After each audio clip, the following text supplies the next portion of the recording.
following show is a paid program.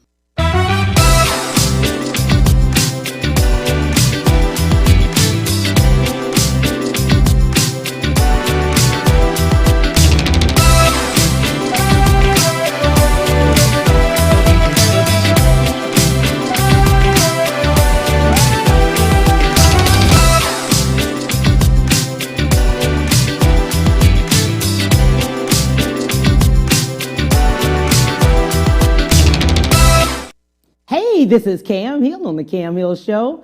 I'm so excited that you all are joining me on today. Today we have SHANEDRIA Wagner with us, a trilingual educational consultant, author, and tutor. And we're going to be talking about the impact of COVID-19 on education. Hey, lady, how you doing?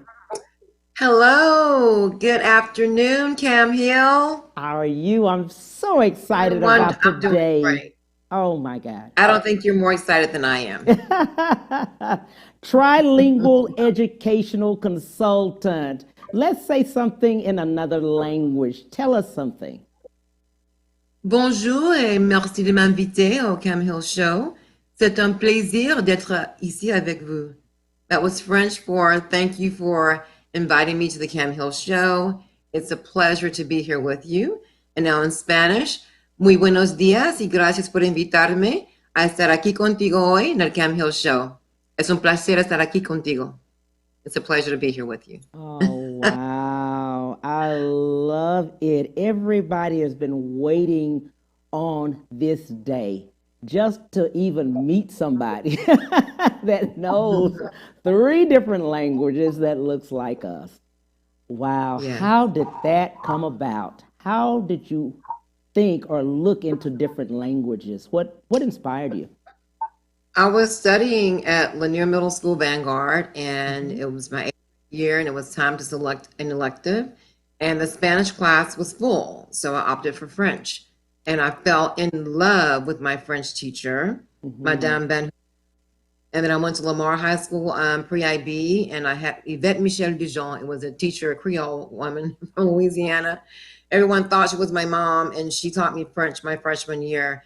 And one day in class, she mistakenly began the lesson in Spanish, and we had to remind her, oops, Madame Dijon, c'est un cours de français. This is a French class. And then I thought, oh my God, she speaks 3 languages.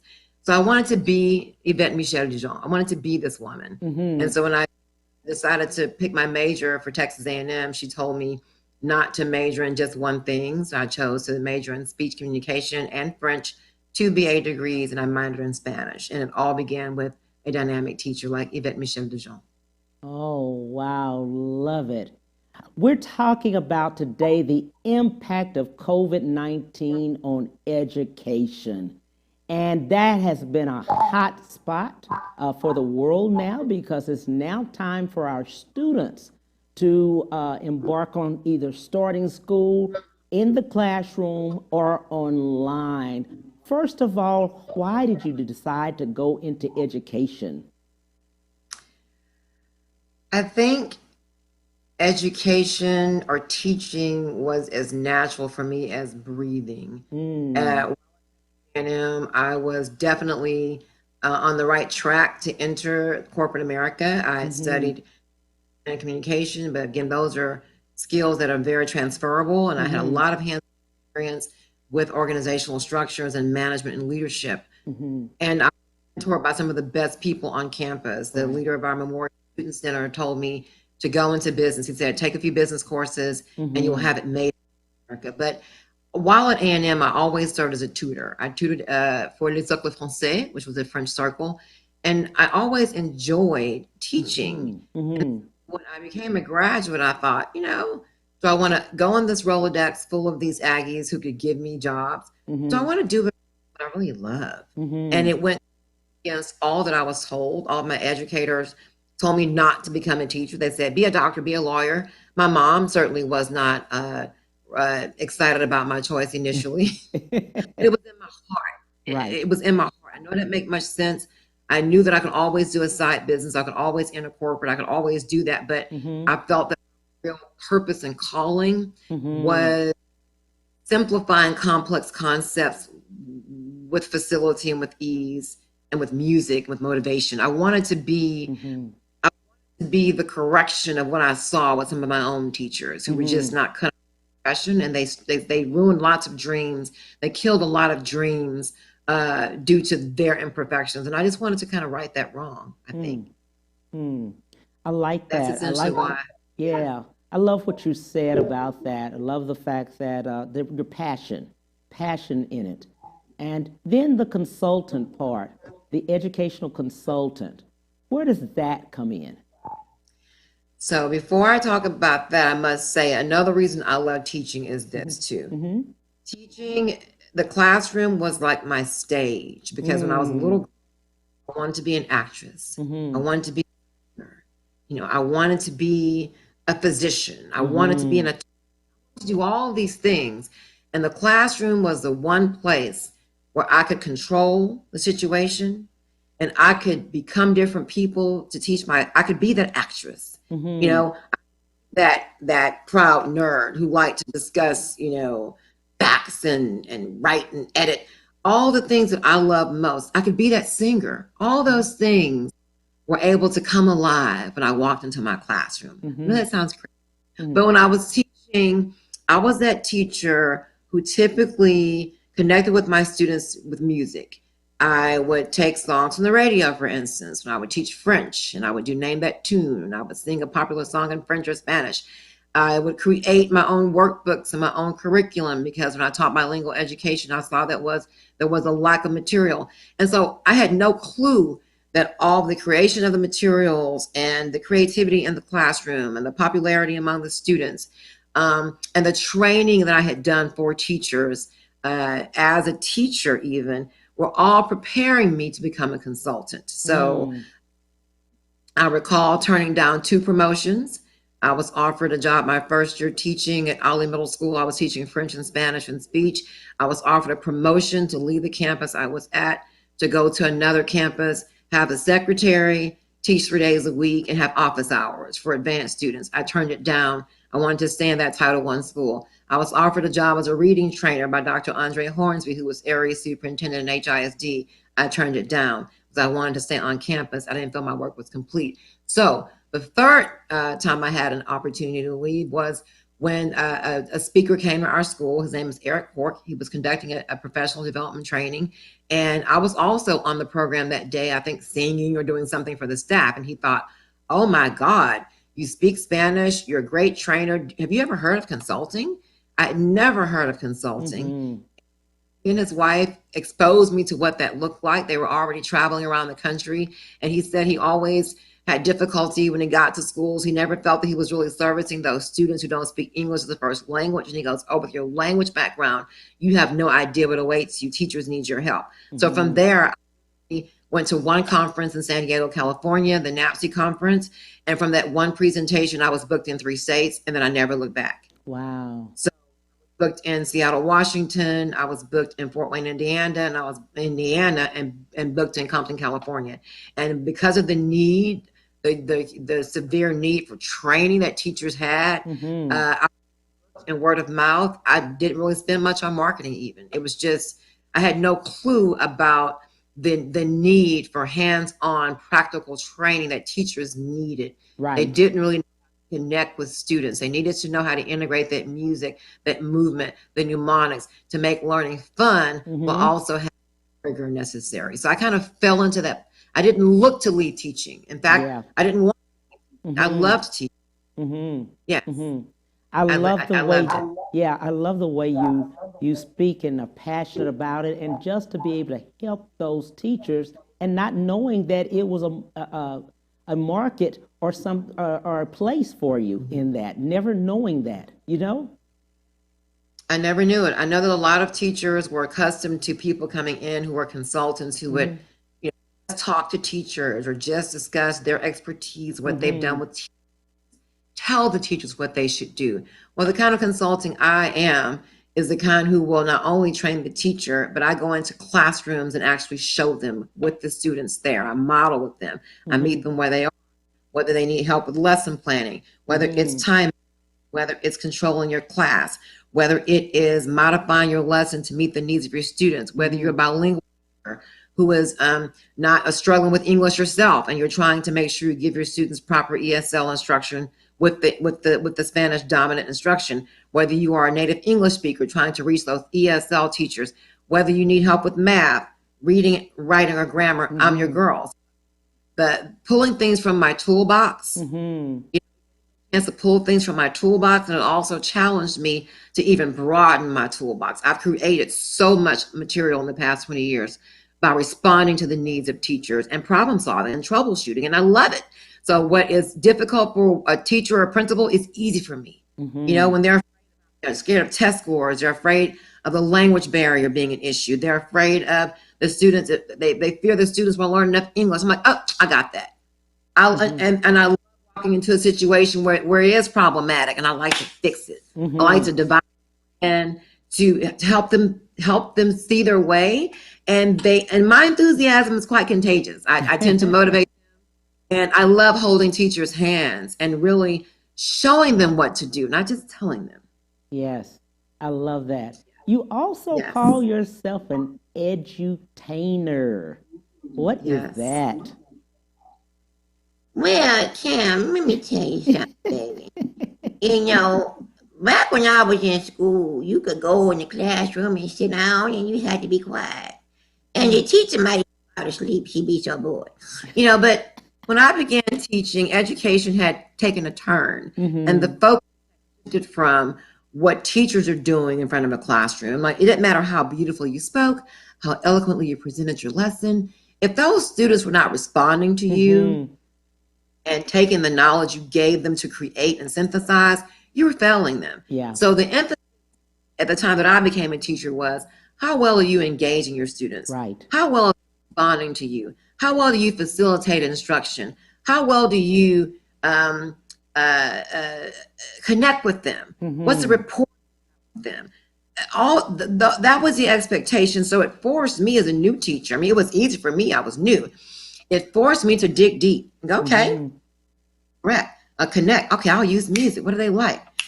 What is the TV show they're watching? What are what are their interests? So when you take all their interests and then you integrate it with the arts. When you become big mama for them. When they get sleepy, I just go big mama on them. I just go, my dear, wake up, baby.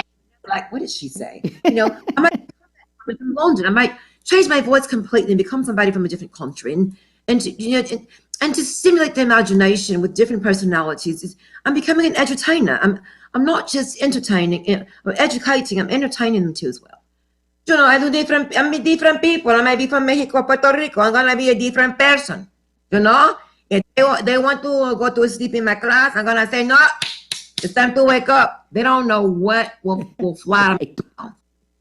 So an edutainer is a person who integrates the music, the arts, not only of their own talents, but they identify the students' talents. And we role play. I love role playing. I use this in my classroom. We're doing a math lesson or a reading lesson. Okay, Jamarcus, take one. Let's go. And they're like, oh my gosh, she is so crazy. She is so fun. And so it feels like they're playing. But I do have my glasses, and I'll take them off. And there's a glare. Producer said there's a glare, but I do have my moments. I'm wearing my bun, and I'm walking around the room, and I'm monitoring work and students, and I have my hands behind my back. You do see, so when you walk into my room, you don't know what you're gonna find. You might find Medea, you might find Lupita de Puerto Rico, and you might find Wagner with her apron on and her apple earrings, and you hear no one talking, and everyone's working. So that being an edutainer allows me to make the classroom my stage, but I still sacrifice the rigor that is necessary to really challenge learners to be their best. I love it. We'll take a break, and we'll be right back with SHANEDRIA WAGNER. We'll be right back to the Cam Hill Show after these messages.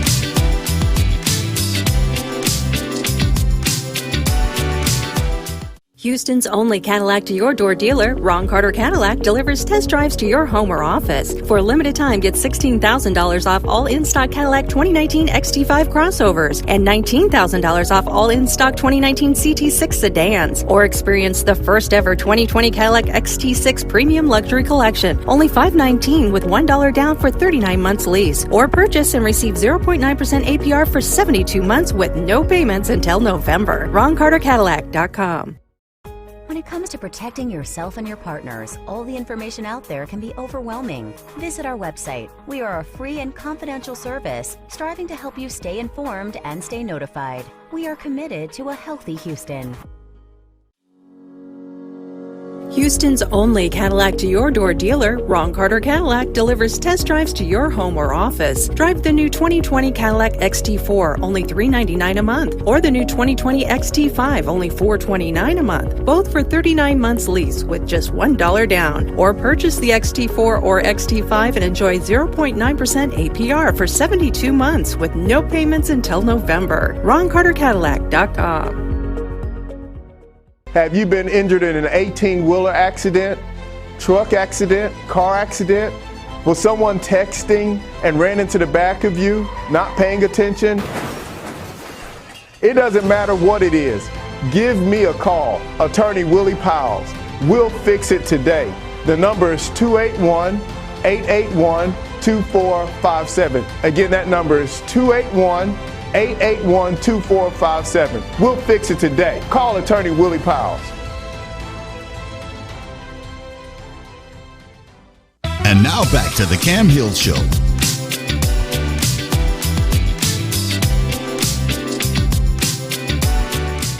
Hey, thank you so much for coming back. We're talking to SHANEDRIA Wagner. Hey, lady. Hey, bonjour. Love it, love it, love it. We were just talking about a little bit of the aspects of edutainer, trilingual education consultant.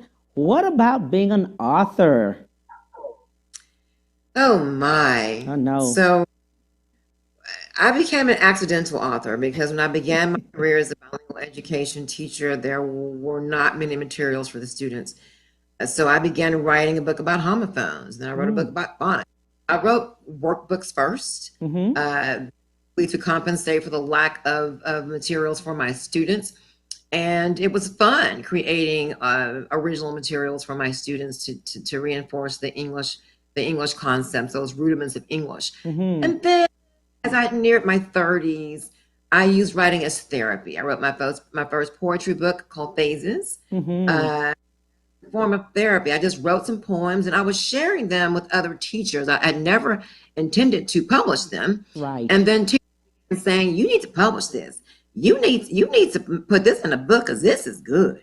And so when they gave that encouragement, I went ahead and self-published my first book and began selling them. And I've actually probably given away more than I've sold. I give away to police officers and they've stopped me on the road. You know, they've been very nice and professional. Oh, thank you. God bless you, officer. Here, take a book. You know, so I write. I love the profit aspect, but I love, motivating and encouraging people. And so, again, instructional materials first, and then I wrote poetry second. And then I wrote my first novel when I was battling depression. I had a very bad situation, and I said I can pick up a pen and write about it, or I can pick up something else. And so I ended up writing 2 fiction books as a result of that. And when I became a consultant, I began to read a lot more, and I went on the speaking circuit as a motivational speaker. And so I took one of my speeches and I expanded that into a motivational book. And how I learned Spanish. I mean, I'm just a writing machine. Writing to me became another one of my passions, and it wasn't anything that I aimed to do. But again, the situations that I found myself in necessitated that I research concepts. I began to create as a result, and that created another stream of income for me. So when schools would hire me, they wouldn't just hire me as a presenter, they hired me as the author because they have workbooks to go along with my services. So I'd already written 8 books before I got married. I published only 4 of them, but we've done dozens of workbooks. So yes, writing is so empowering. And I also take pride in editing other people's books. Like I'm that grammarian to study about and punctuation. Mm-hmm. And so writing for me has, it's built a lot of bonds and relationships, and it gives me the ability to teach people when I'm not even sitting next to them. That's why I love it so much. I love that about your passion about it. Now that COVID is here and we are battling it with health reasons, and education, again, as we were speaking of, is getting ready to get started with our children. What impact has it been on you personally, as well as what have you seen? Well, so me personally, I will tell you this. Whenever you teach a group of individuals, if you're a really authentic teacher, it is impossible not to love the people you teach. It is impossible to not bond with them. Yes.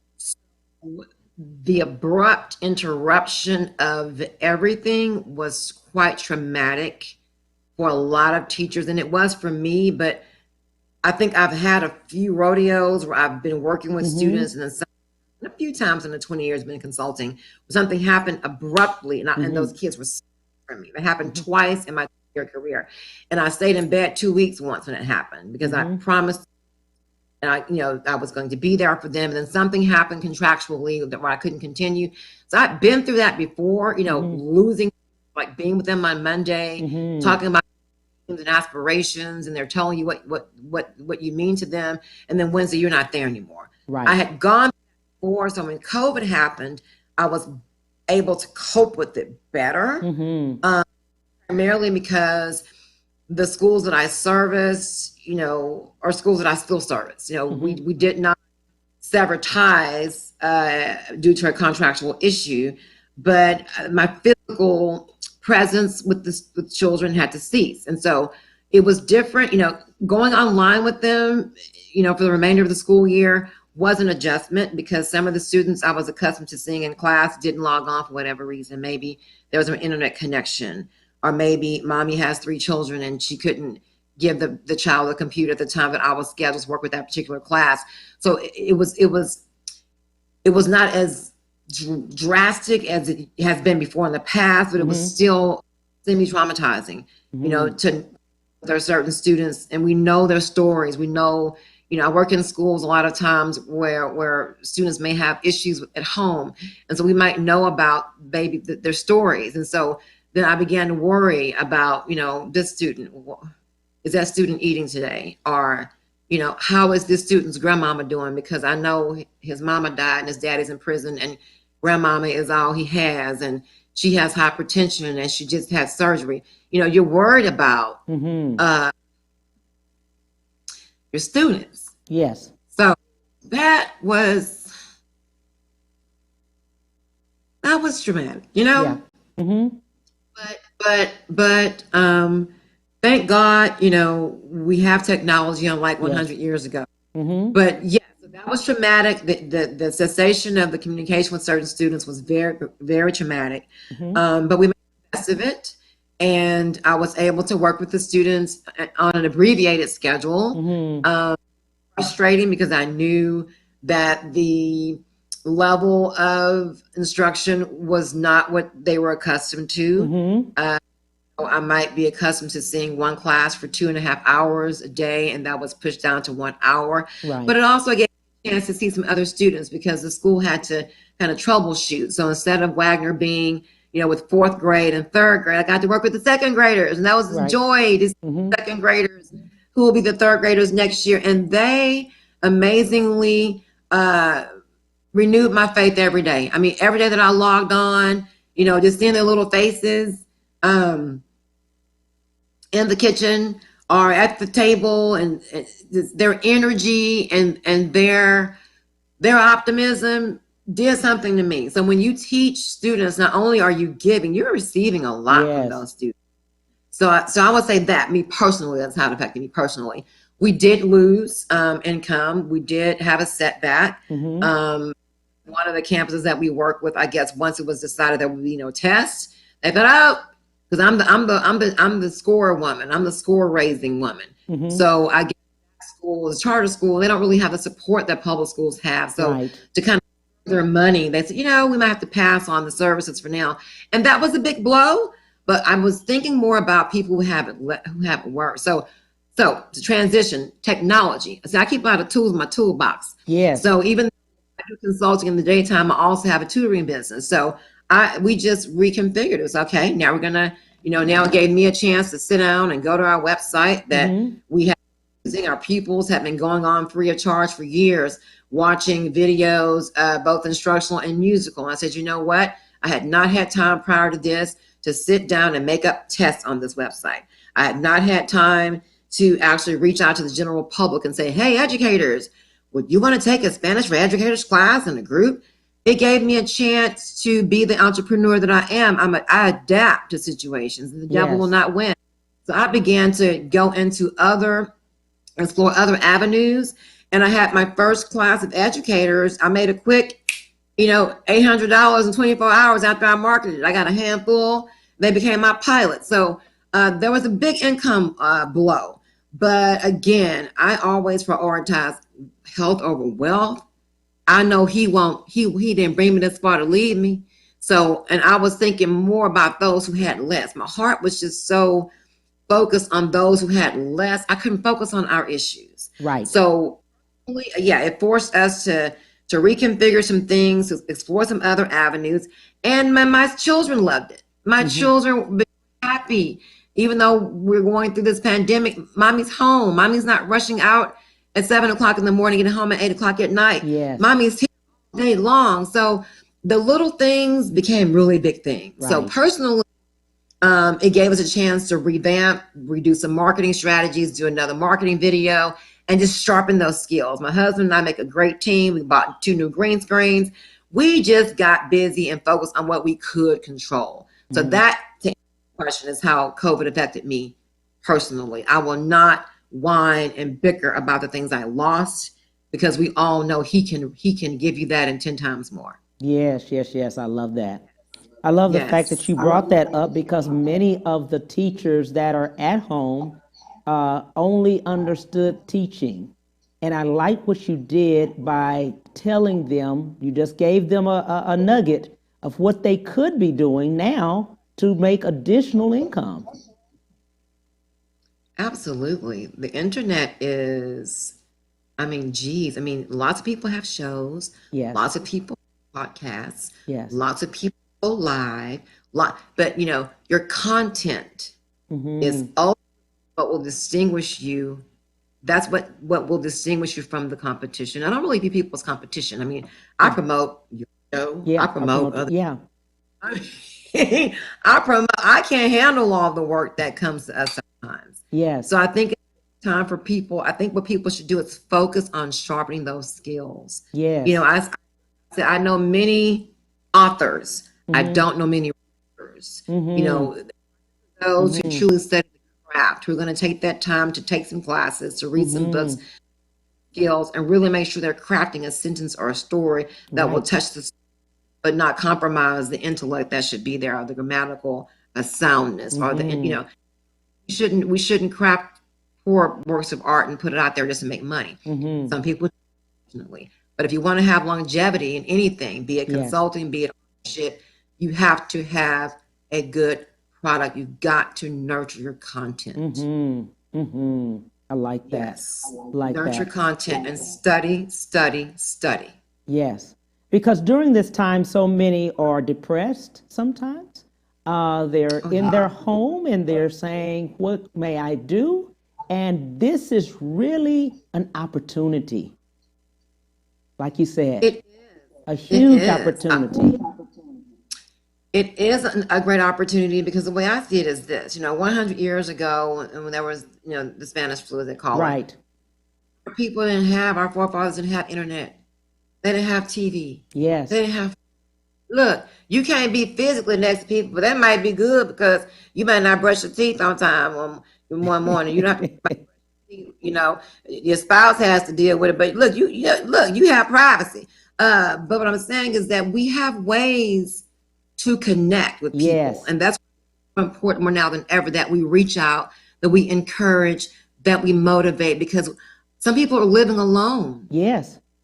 Able to physically be around people. You can't hug. Yes. You can't feel other people physically, but you can feel them emotionally and spiritually. Yes. So now is a time, I think, put it out there, motivate each other. And for me, I'm like a little puppy in the morning. You know how the puppies wake up and they're ready to go out for their walk. That's my only time I get to get out. I get out for my walks. Mm-hmm. I do not go anywhere. And but again, when you're a nerd like me, I grew accustomed to being in the house for months at a time, right? I mean, like you get a bag of potato chips, potato chips, a bag of your favorite chips, your favorite snacks. I got my socks on, had put on my little smell good lotion, got me a book, turned the TV off. That time that you have home, time for you to not focus not on what you can't do, focus on what you can do. But mental illness is real. Yeah. Some of us do need medication. We should not be ashamed of that. And we should not be ashamed to say, I need help. Yeah. I'm lonely. I'm scared. But what I have found, Cam, that has helped me as a person who is hypertensive and pre-diabetic, getting that walk, getting those running, even if you go in your backyard, it has changed my world. It gives you a moment to kind of break away from things you can't control. And again, if you have faith, he's working. Even when you don't see it. You're not supposed to see it. You're supposed to focus on what you can focus on. And at the same time, you will not only get healthful, okay, and fit those clothes you couldn't fit. You'll get that weight down. You get those numbers down, and you'll live longer. Yeah. Absolutely. And it's time for us to pull together and not shame people for being depressed and understand need more help than others. It's okay to not be okay. Right.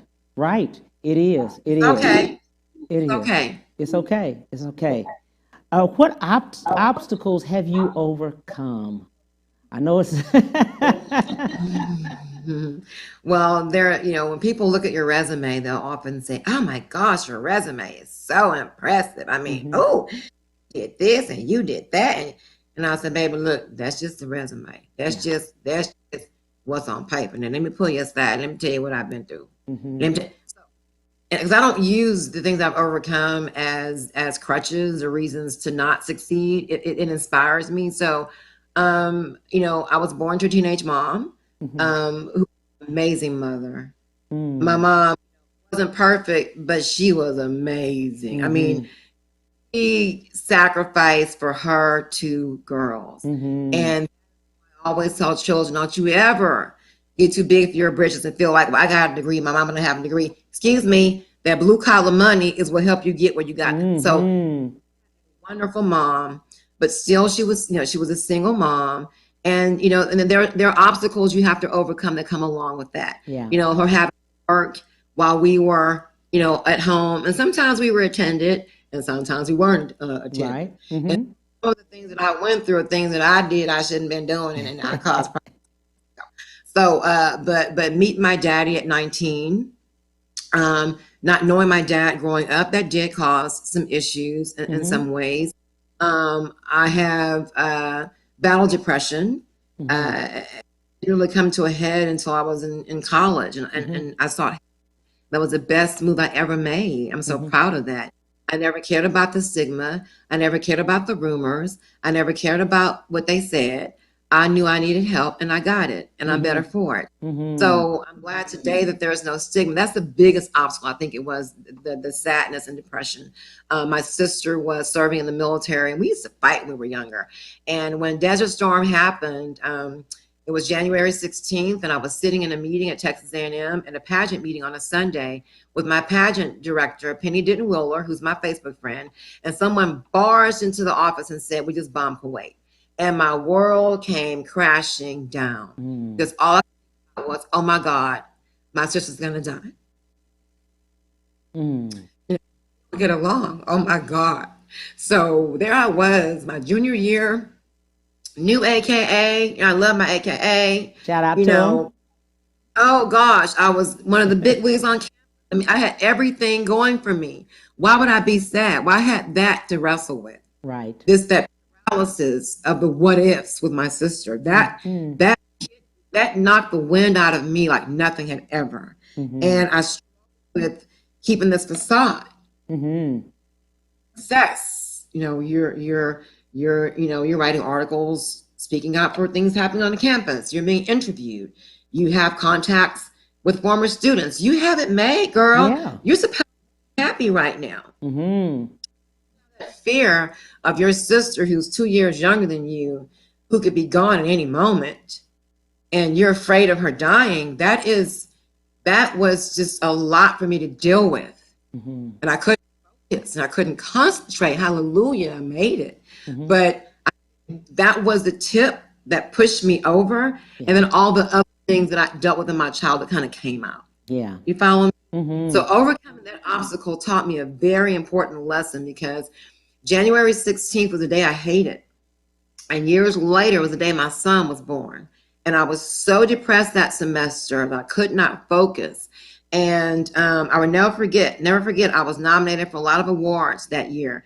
And Parents Weekend, I got that award. And little did I know the weekend that I was getting all those Aggie Awards. And I spent all this time worrying and being in the twilight zone and not focusing. And my sister flew to Houston, got leave, and didn't tell me. She flew to Houston, and they drove her to College Station for her to watch me get that award. They didn't send you away yet? They didn't send you to Desert Storm? I thought you were gone, But right after that, they did send her away. And the worrying started again. So she's been deployed 5 times. And the most recent time she was deployed was when I was pregnant with my son. And she walked in my room. In fact, she walked in this very spot I'm sitting in right now. And I put it together because she just graduated from Thurgood Marshall School of Law. And they were sending her away for a year to Iraq. And she had a young son, and I was pregnant with my son. And I was like, I'm scared, and she said, look at me. She's so strong. She said, if I don't come back, it wasn't meant. How did she do this? How does she? That's why she's a soldier and I'm not. But I held it together until she left, and we took a picture, and she left, and where she was bombed. She texted me, emailed me one day, pray for me. We just got hit. The whole base shook. But God has kept her through that, and she's home now. So I learned a very valuable lesson that worrying, although difficult to not do, does you no good. The time that I spent worrying was wasted time. God was moving the whole time. Wow. Yeah, I didn't mean to cry today. I was trying to be. I put my makeup on. I got the new mascara kind that's waterproof. So we'll see how. That sounds good. Let's do one thing. Let's take a break, and we'll be right back with SHANEDRIA WAGNER. We'll be right back to the Cam Hill Show after these messages.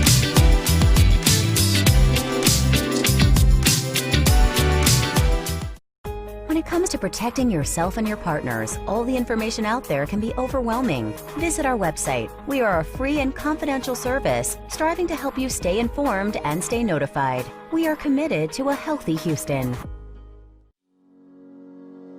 Houston's only Cadillac to-your-door dealer, Ron Carter Cadillac, delivers test drives to your home or office. Drive the new 2020 Cadillac XT4, only $399 a month, or the new 2020 XT5, only $429 a month, both for 39 months lease with just $1 down. Or purchase the XT4 or XT5 and enjoy 0.9% APR for 72 months with no payments until November. RonCarterCadillac.com.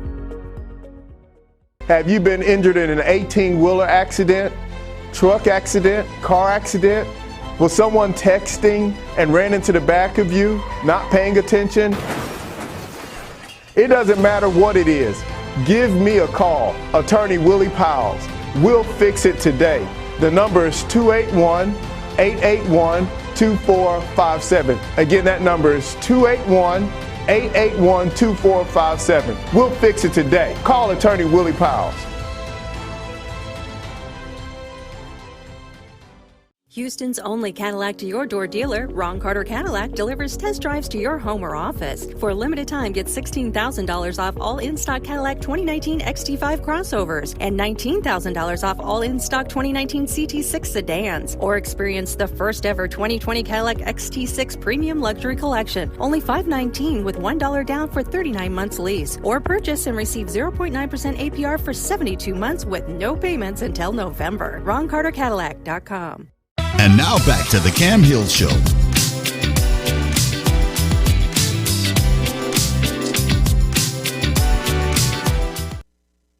Hey, family, we are back. I'm excited. SHANEDRIA Wagner, my friend. Hey, lady. Hello, how are you, Cam? Doing good, doing My good. Whitley voice. I'm doing my Whitley voice now. Try to lighten the mood a little bit. We're going to do a shout out to your sorority sisters. Yes, to the beautiful, smart, creative, eloquent, erudite women of the first sorority established women of color, Alpha Kappa Alpha Sorority Incorporated. Good afternoon. I love it. I love it. I love it. What motivates you, lady? Oh gosh, what motivates me? Mm-hmm. I guess I would say desire. Yeah. I have a desire to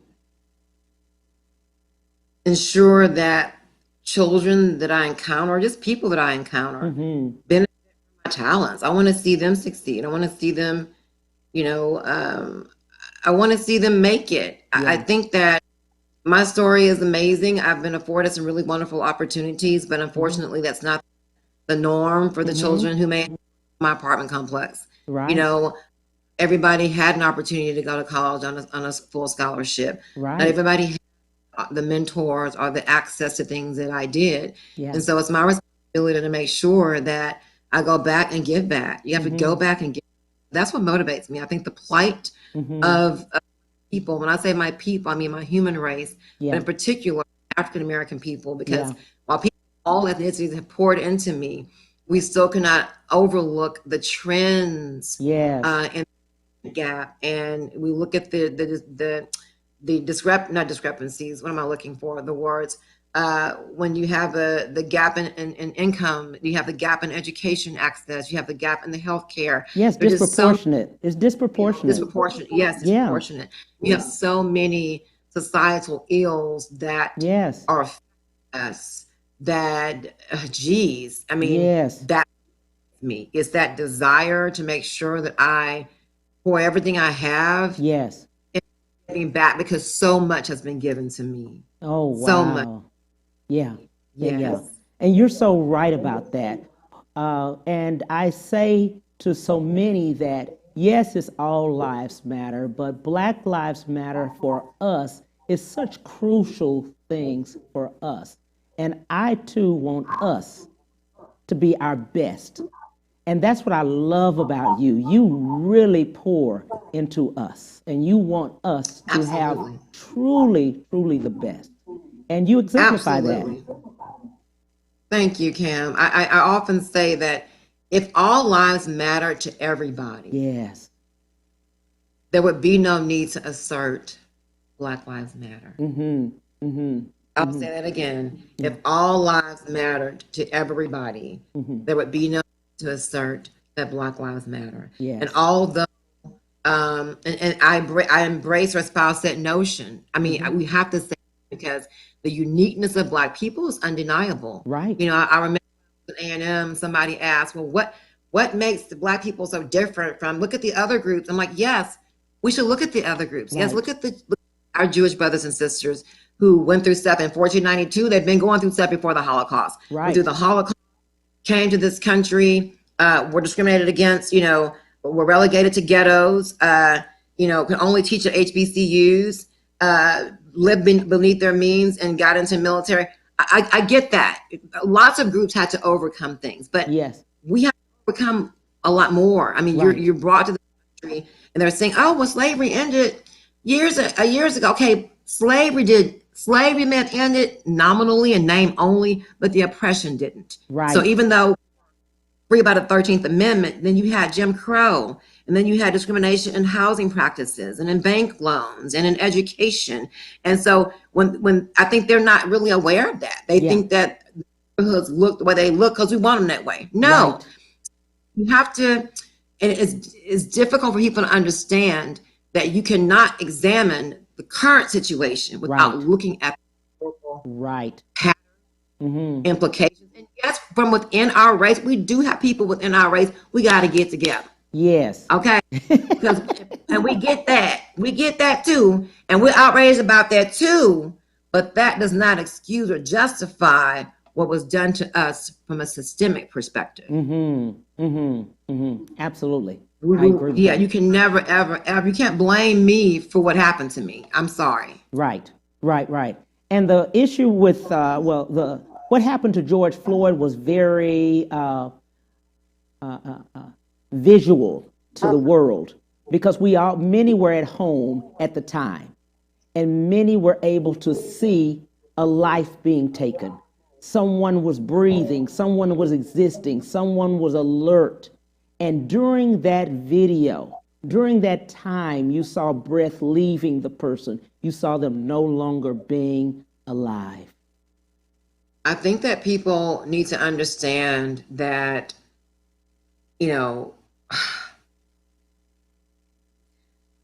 what happened to George Floyd has been happening. Yes. And I don't think people understand the reason police forces were brought into existence. They were brought into existence at the end of slavery to reincarcerate. Okay.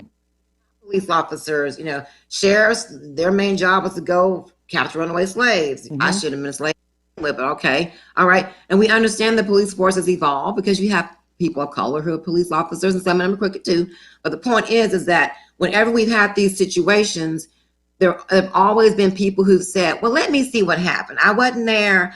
I want to see what happened in the beginning. Okay, well, you saw. Yes. Whether you saw him walk to the store, whether you saw what transpired in the store, you saw enough. Okay, he was breathing. Now he's not breathing. Right. He wasn't resisting. Now he's not breathing. There was a knee on his neck. Now he's not breathing. Right. He was breathing, pleading for his life.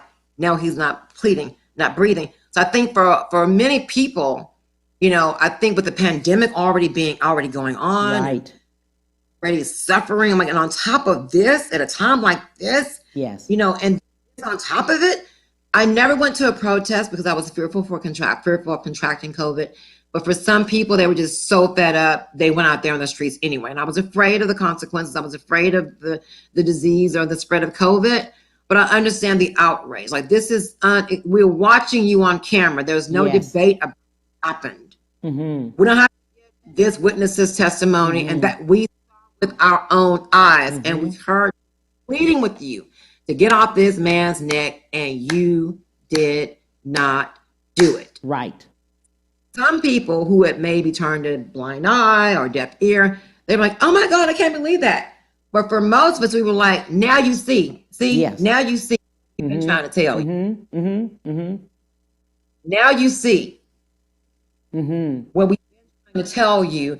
And then, and as far as whatever decisions he made, again, this is what I look at. If you knew all the stuff I did, see, it's one thing when your stuff's put on blast and everybody knows what you did. It's another thing when your stuff wasn't on blast, or all your stuff put on you, but you know what you did. And he's had to give you grace and mercy because you know you weren't right and you did some things. If you look at those 10 commandments, you can check off I did this. Like you're a saint, and no matter how terrible whatever he done that was terrible, I've done some terrible things too. Okay, it's relative. So I'm not going to say my terrible is better than his terrible. The bottom line was he didn't deserve death. That man was not the judge and jury of that man. And if he be incarcerated or whatever, that's what he should have gotten, not death. Right. So the irony of it is, when you look at people throughout history, who have held philosophies that our lives didn't matter, and these have statues made for them. I don't know what they said on their deathbed. I don't think they begged for forgiveness before they went. I don't know if George talked to the Lord right there. He could have been talking to the Lord right there because he said, I'm done. Right. I'm through. He said it. It's like you don't know if he said, Lord, forgive me for all my sin. He was already saved. Right. Already working in the church. So Christians to be not trying to understand, you can label him all you want, but we're not going to label him. Right. I'm not going to label our life by a portion of who he was. I'm so sorry. And my heart still goes out to his family. Oh, yeah. Oh, absolutely. Absolutely. Because there's redemption for the least of it. There's redemption. Yeah. They may have asked for forgiveness right there. Yes. He may have already repented. We don't know what's in that man's heart. We don't know what his prayers were like. Right. But we know what happened to him. We do. We saw it. Right. We saw it. What would you like to leave with the viewers? Let's see. I want to leave with viewers that you're not alone. Whether you're an educator who's concerned about your health, whether you're an educator who's not concerned about your own health, but you're concerned about your colleagues, whether you're a parent who has it all together, you have it all mapped out, or you're a parent who doesn't know which way you're going, just understand that you're not alone. And it's okay to not be okay, and seek help or get questions answered. So we're redoing our website, Cam, and on that site we'll have a parent portal where parents can come and pose questions. And this is my service to all mankind. This is not for a fee. I want them to be able to come to that site and say, here's my question. If I don't know the answer to that question, I want to be able to direct them to who does. Yes. Just know that we are working behind the scenes. You may not see the help coming, but it is coming. How do people get in touch with you? Well, we have several pages. We have a Spanish Etc. Pearland page on Facebook, and also SpanishETC.com is that site, that website. We also have SHANWAG.com, which is our website, which presents the consulting business and those services. And we're about to redo it. And I believe the provider we currently have is having some issues that's under construction, but bear with us. But if you don't want to reach out on social media, you can always email me at shanwag@shanwag.com. That's SHANWAG@SHANWAG.com. I appreciate you, lady. This has been exciting. It has been entertaining, and it's been informational. My God. Thank you, Cam. You're amazing. You're my hero. I love everything about your show. I love Your it. team was very professional. I love it all. Let me know when you get some Cam Hill shirts made. I'm gonna give me one. There you go. There you go. I appreciate you, lady. Have a great one. God bless you. Love you. God bless Thank you. Love Take you care. too. Bye-bye. Okay, bye-bye. Hey, thank you guys for so much. On tomorrow, we will have Nephew Tommy here. You got to come back. See you tomorrow. Bye.